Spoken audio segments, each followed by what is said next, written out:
Life will throw all kinds of surprises your way, and financial independence, your physical independence, and emotional independence. I think it's not your husband's duty to keep you happy, it's not your wife's duty to keep you happy. Insecurities are so big that you try to fulfill it with someone's attention.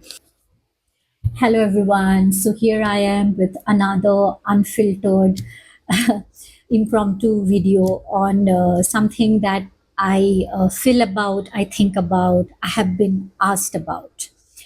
I'm someone in my late 30s who live independently on her own, manage her life alone. So, a lot of people get curious and ask me, how do I do that? When I started living a complete independent life, there are a couple of things that I have learned through trial and error methods, and not something where I have followed a textbook definition or someone in my school or my college has taught me. More of it is something life taught me. So, today in this video, I'm going to give a structure to some of the learnings which I feel is so important, some of the skills that we need to acquire.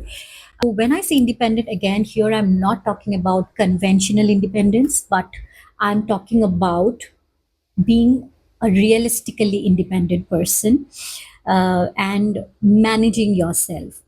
So, again, this is not something that comes to us or I become naturally an independent person in one day. No, these are years of hard work, years of skills that you acquire, years of effort that you put in, which makes you a really independent person. So, first and foremost, I would like to divide this whole video into three parts, as in like three categories.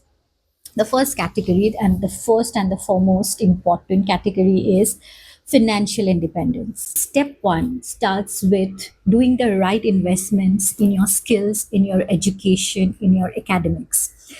This is the first base where we build an independent life. So please invest the years, please invest the money, please invest your effort in acquiring skills and put in all the hard work that you can. That is the first financial advice I would give people. Second comes when you are, in a position where you start earning, you have managed your bread and butter. Most important thing is knowing what to spend, where to spend, and how do you do your savings. In this world, which is filled with consumerism, it takes a lot of effort to actually understand what are your wants, what are your needs, and whatever you're earning is. Suppose you are someone who earns a 20,000, right?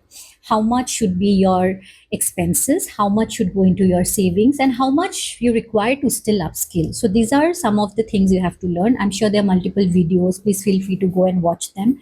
What should be, the right way of approaching finances. So I think the first step, again, as I said, financial independence.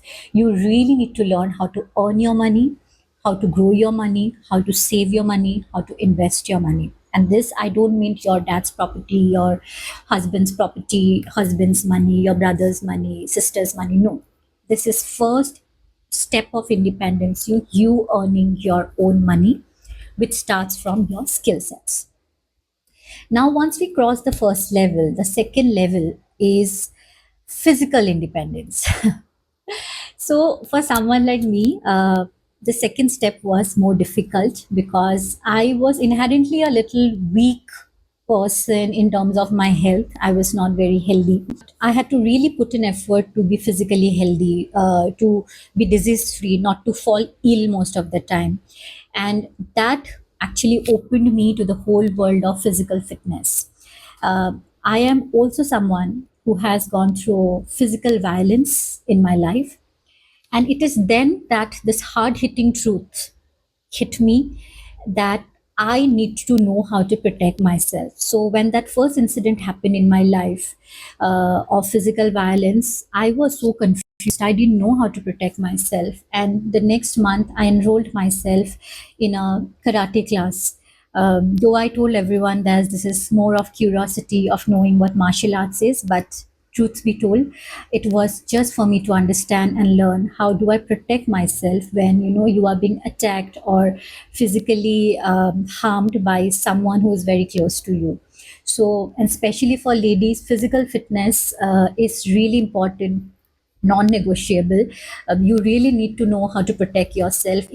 Also, another place where physical fitness comes into picture is when you live alone, like me, and you fall ill. So you need someone's help to take you to the hospital. So that's where the efforts that you put in earning your physical health pays off.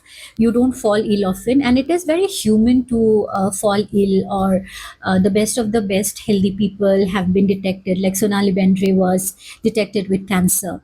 So anything can happen at any point of your life. So if you still do your bit to keep yourself healthy, the recovery rate is faster and higher, and there will be comparatively less suffering. So physical fitness, I think, is the second pillar that we all need to work towards.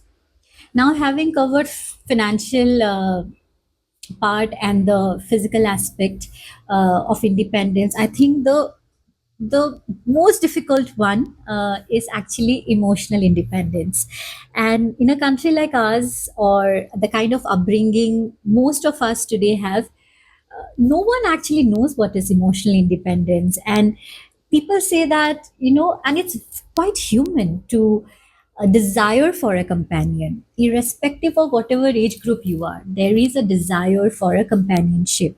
But what I'm going to talk about in this pillar is that it is so important to have that relationship with yourself. And when you build that relationship with yourself, which is a very difficult task, huh? I mean, it's not at all superficial. You can put up a facade in front of the world. You might be the CEO of a company, you might be the owner of $1 billion organization, but emotional independence is still something people don't talk about, people don't think is important. And that is the reason we know so many popular people, so many uh, people doing great in their careers fall prey to infidelity.